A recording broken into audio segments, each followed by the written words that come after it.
Hi, I'm Emily Hartwig. I'm a graduate student here at St. John's University, and today we are talking to Shweta, and we're going to be discussing ecofeminism. Could you just introduce a little bit about yourself, what you've been looking into in your recent studies? Sure. So my name is Shweta Sinha, and I am a communication scholar, and I'm doing my Ph.D. in multi-sector communication.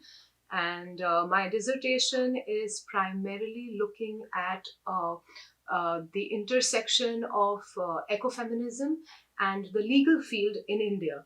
I'm going to do my best to try and demystify it and non-jargonize it as much as possible, but yeah, that's pretty much the scope of my dissertation, my study, looking at ecofeminism from Bourdieu's lens, specifically in India and in Goa. We're looking at power structures, and a lot of philosophers and researchers and sociologists have spoken about power dynamics and power structures. You have Weber, you have Marx with his base and superstructure, you have Foucault with discipline and punish. But the thing with Pierre Bourdieu is that Pierre Bourdieu came up with a socio-legal analysis called the juridical field, where he analyzes the world in the form of fields, social structures in the form of fields. And one of the fields that Pierre Bourdieu has analyzed to look at how power manifests itself in the field is the juridical field, the study of the juridical field. And because I was looking at environmental laws in India, the most sort of accessible framework that I found applied best to my work as compared to all these other scholars was Pierre Bourdieu's work in his seminal work called Force of Law, that looks at how the juridical field is brought about and how the power dynamics within the juridical field play out. So that's about Bourdieu. That's why I picked Bourdieu. And as far as why I picked Goa is concerned, there are a bunch of reasons. The first is a very personal reason. My parents retired and settled in Goa, and they've been in Goa for over a decade. So I have a personal stake in that place, and that place is close to my heart. Aside from that, the fact that Goa is one of the places in India that has developed so rapidly through mining and tourism activities that the impact on the environment and the climate of Goa has been substantial. So it is in the highlight, it's in the sort of limelight about the climate issues that are taking place. So it's that conversation is very rife in Goa. So that was the second reason for picking Goa. Another reason for picking Goa was the fact that Goa is the smallest state in India. So even though it's the smallest state, it's not homogeneous. There is diversity, but it is easier to find a sort of consistency in the stories when you're looking at that region. And in a lot of ways, the kind of climate issues or the kind of environment issues that Goa is facing is semi-representative of the issues that exist in other states as well. In your research, you had looked at 17 different cases. How did you decide upon these cases in your research and that they were relevant to the topic? Broadest base was that the cases have to be environmental cases pertaining to Goa. Now, most of the environmental cases in Goa are fought by this organization called Goa Foundation. It was instituted in 1986, and they fight for most of the environmental causes in Goa. So I thought a good place to start would be to look at the cases that involve Goa Foundation. So that's the first step. When I started searching for cases that include Goa Foundation. And of course, there were hundreds of cases that include Goa Foundation over the last, since their inception in 86. I had to narrow it down because my study has to be more focused. Otherwise, I would be doing this for 10 years. So I focused it down by looking at what is called toponyms. Toponyms or toponymy is a way in which different things are named. The study or the practice of naming things comes under toponymy, and things like forest, things like coastal regulatory zone, things like national park or wildlife sanctuary. These seem like English terms, but the moment they are incorporated into legal parlance, they mean something different. Like a forest has a specific description of what makes it a forest. It has to have a certain canopy density. It has to have a certain, it's not just how we casually use the word forest. So how even this process of naming these things, which is, like these toponyms, how even those have inherent power dynamics present. So I try to look only at cases involving dispute over naming of toponyms. So start with Goa, bring it down to cases with Goa Foundation. From Goa Foundation, narrow it down to cases that involve toponymic disputes around the naming of forests, the naming of coastal regulatory zone, like two parties fighting, where one party says, I want to build my, say, resort here, and Goa Foundation saying, you can't build your resort here because this is a forest. And the other party saying, no, this is not a forest because of blah, blah, blah reason. And then how law comes into force to take a call on whether or not that is a forest. So that becomes like a toponymic dispute in roughly. So yeah, so I looked at these 3-4 toponyms, and eventually when I kind of filtered it down to look at relevant cases which had definite outcomes, not cases that were just about, this case has been deferred until next month. Would you say that these legal disputes and these definitions and precedents that are set in the courtroom are playing into defining society, defining those kind of outlines around what everything is? Absolutely, and that's where ecofeminism comes in, because when you look at the way that the juridical field of environmental law in India manifests itself in terms of its power structures and power dynamics, you realize that the field is quite gendered.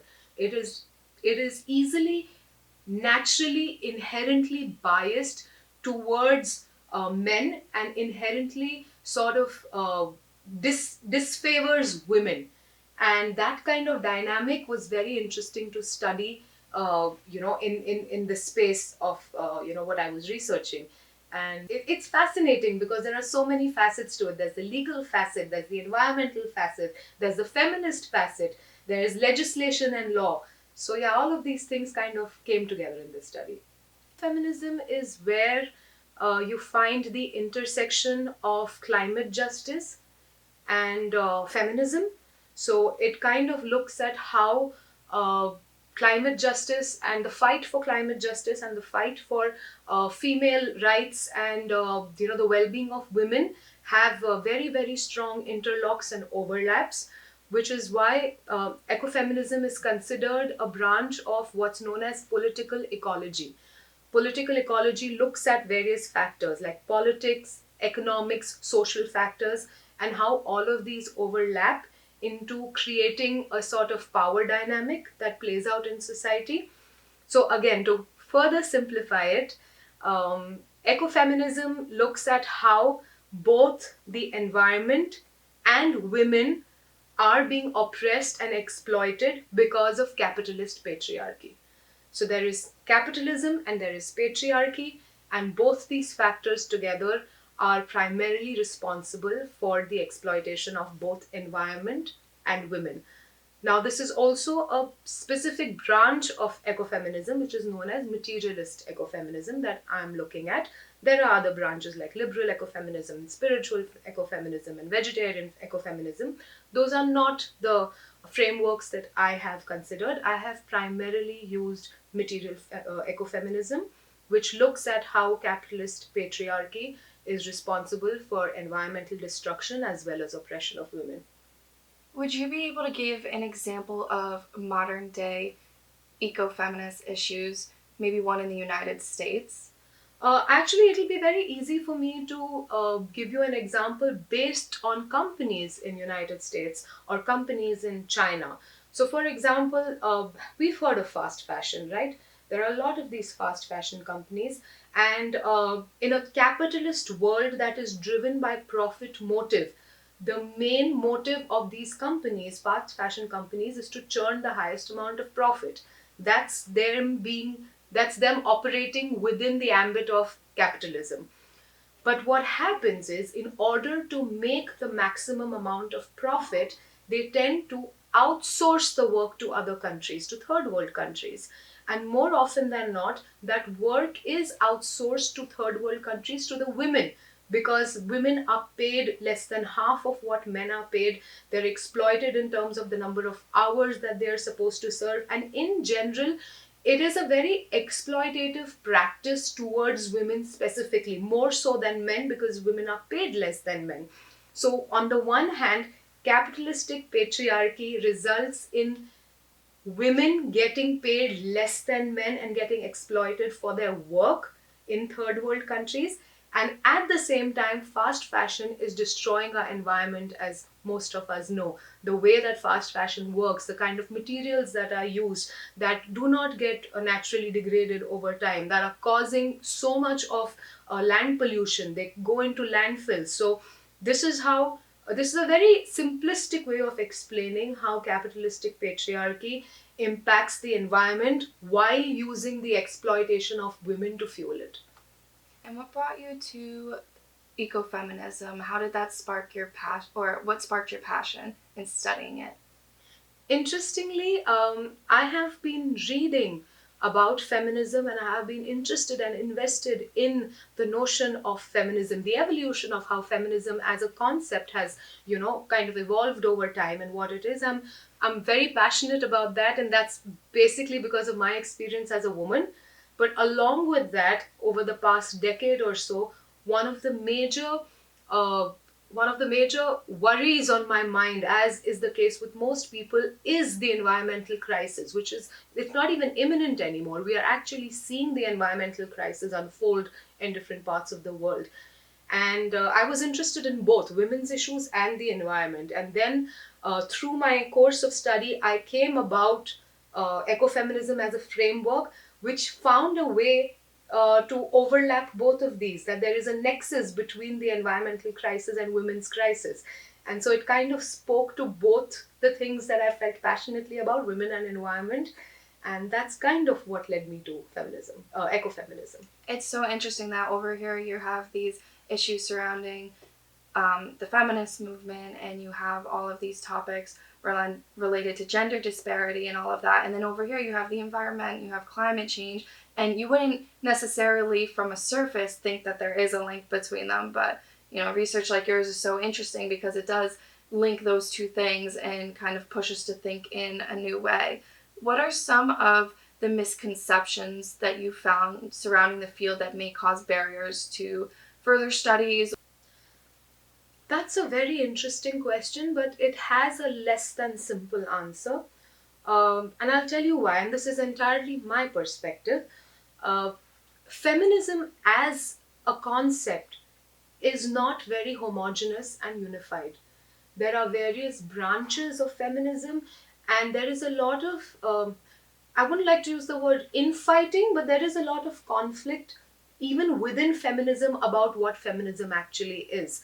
So, for example, a material feminist will not agree with a liberal feminist, will not agree with a radical feminist, is unlikely to agree with, the trans exclusionary feminist movement where they don't consider trans women as women. So there are so many variables within the field of feminism itself that we are all trying to wrap our heads around.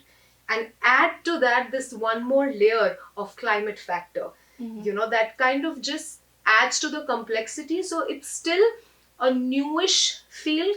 We're still trying to figure our way out.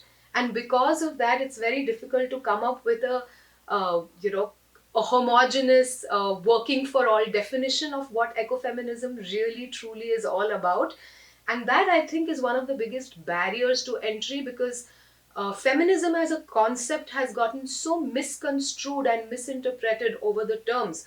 A lot of people now almost think of it as a pejorative term. Like, people now say, I'm not a feminist, because of the association of feminism they have in their heads, because of the way that feminism has sort of evolved through the course of time.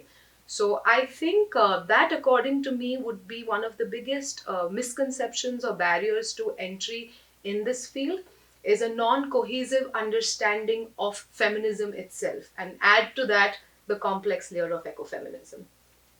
Do you think that ecofeminism helps to kind of bring everything together, look at it through a new lens where people can kind of start to understand and make those conceptions about what feminism is and the overall goal. I wish I could say yes, but again, even with ecofeminism, it's very complicated. To give you a simple example, there is spiritual ecofeminism, which believes loosely in the fact that a woman and nature are one.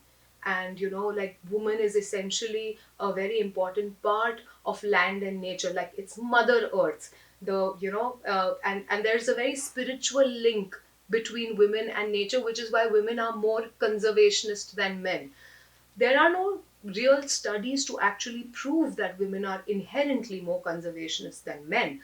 So there is material feminism, which comes in and says, let's not get into the spiritual part of it. Let's look at the fact that capitalism and patriarchy are responsible for the state of women. And then there is vegetarian ecofeminism, which talks about how animals and the marginalized communities are all feminized and made to feel like they are inferior. So, if you truly want to be a feminist, an eco-feminist, to protect the environment, you need to be vegetarian, which is again disputed by other eco-feminists who think that this is a very what about communities like the tribal communities who actually live in very sustainable manner but hunt for their meat? Do you call them non-environmental or non-feminist? It's, you see what I'm saying? It's kind of complicated. So no, ecofeminism also requires a lot of it's in its initial stages. It's not uncomplicated as yet. I wish it were. And what did you find most surprising in everything that you studied? So the thing that I found most surprising was that I started this study from an ecofeminist perspective, right? And I said that I will use Bourdieu and juridical field as a sort of framework to analyze, as a theory, as a framework to analyze cases from an ecofeminist lens. But when I started reading the cases, what's so interesting to me is that the environmental law in India, does not even acknowledge uh, an ecofeminist perspective. So the law is completely oblivious to the fact that certain decisions in terms of construction, or certain decisions in terms of development, actually affect women worse than they affect men. So, for example, to give you an example, if there is an area in Goa where there are fisherwomen and primarily the work is done by the women, or there are farmer women, and a large percentage of women are in agriculture in Goa. There's a huge percentage of women in agriculture, and that is their daily means of livelihood. That's their profession, that's their occupation. And when the government allows a certain part of their agricultural land to go away for development, and these women are kind of displaced from there, they lose their livelihood. It affects them worse because the other alternatives for women in cases where they are displaced, where they are sole earning members of the family, is things like getting into a sex trade and prostitution, and that kind of completely changes the trajectory of their lives. Also, when men are working in these fields and they are displaced, there has been seen a spike in the cases of domestic violence. When these men are displaced from their work and they don't have a job, they end up drinking more, they end up causing more domestic violence at home. So ultimately, when you look at the eventual trickle down effect, it's the woman who gets affected the worst. So that was very interesting for me to see that despite that, the law doesn't really take into consideration the differential impact on women. And so, like I started the study hoping that I could find that, but the fact that the law doesn't even consider it was very eye opening. And the fact that it should. So, moving forward, how do you think studying through this lens is going to impact kind of addressing some of those disparities in the legal systems? And do you even think there's capabilities there to kind of have these discussions um, over these systematic issues? I think it is possible. I think we still have a long way to go, but we are moving in the right direction, which is why um, scholarship in areas like ecofeminism and all is very important, because that's what's going to further dialogue in this field, in this space. And only when we have more people talking, when there is more academic scholarship in this area, when more conversations are facilitated, will it be possible to even have that show up in the form of public policy of some sort. So, or even if we want, the legal system or legislations to reflect the fact that women are more impacted, we need to start by having these conversations to begin with. And I do hope that in the long run, these kind of academic studies do sort of inform public policy. They do inform the ways in which laws are formulated, keeping in mind the differential impact on women. It's still some way to go, but I think if we kind of persist, we are on the right track. And what are some more resources for those who are interested that want to learn more about ecofeminism, learn more maybe about Pierre Bourdieu, or any of the things that you kind of mentioned today? I would say that I don't know if I want to place it down as a good place to start, but look, it would be very enriching to look at some of the pioneers in the field and what their work is. So, for example, in India, there is Vandana Shiva, to look at the kind of work that Vandana Shiva has done. Here in the West, there is Maria Mais, there is Carolyn Merchant, there is Greta Gard. These are some of the prominent pioneers in the field of ecofeminism. And I think that's a great place to start, to kind of look at their scholarly work and see how they paved the path for future research. I think that would be a good place to start. Based on all of your research and going through the process, what would you recommend or what advice would you give to someone who's starting out? Very honestly, you will get frustrated. It will be frustrating. You will hit a brick wall every now and then, but that's just part of the process. Persevere, continue, keep at it. It's worth it. Awesome. So we touched on some very interesting topics today about the relation between the environment and feminism, looking at ecofeminism. We even talked about how that enters into the judicial process and policy making. And I just want to thank Shweta. She's defending her dissertation next week. And I look forward to seeing that and also just kind of where you go from here in your research efforts. So I just want to kindly thank you for giving this information, this very informative talk. And if you have any final thoughts that you wanted to share before we wrap up.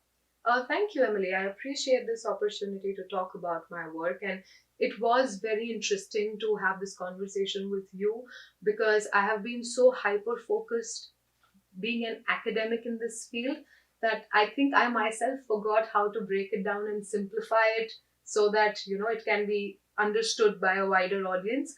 And this gave me an opportunity to do that, and hopefully I did do that. So thank you so much.